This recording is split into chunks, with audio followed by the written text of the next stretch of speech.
বিশ্বকবি কবিগুরু রবীন্দ্রনাথ ঠাকুরের একটি গানকে আমি প্যারোডি করেছি। প্যারোডি গান কাউকে অপমান বা আঘাত করার জন্য লেখা হয় না, নেহাত কৌতুক রস সৃষ্টির জন্য লেখা হয়। গানটি প্রসঙ্গে দু চার কথা বলছি। আমাদের বাড়িতে একতলা দোতলা মিলে কতগুলো বেল আছে, মানে কলিং বেল, প্রত্যেকটা একই রকম টিং টিং আওয়াজ করে। সেই জন্য আমরা খুব কনফিউজড। সেই নিয়ে আমার গানটা লেখা।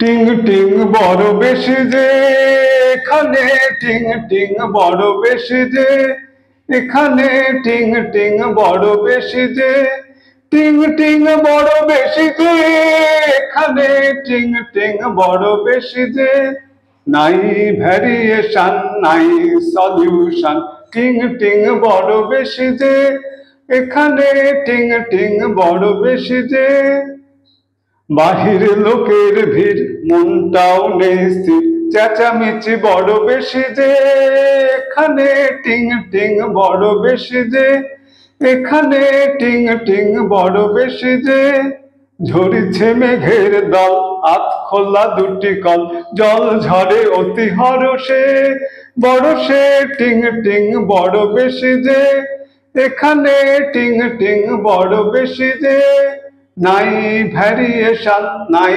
সলিউশন, টিং টিং বড় বেশি যে এখানে, টিং টিং বড় বেশি যে, টিং টিং বড় বেশি যে এখানে, টিং টিং বড় বেশি যে, বাহিরে লোকের ভিড় মনটাও নেই স্থির, চেঁচামেচি বড় বেশি যে এখানে, টিং টিং বড় বেশি যে এখানে, টিং টিং বড় বেশি যে এখানে, টিং টিং বড় বেশি যে।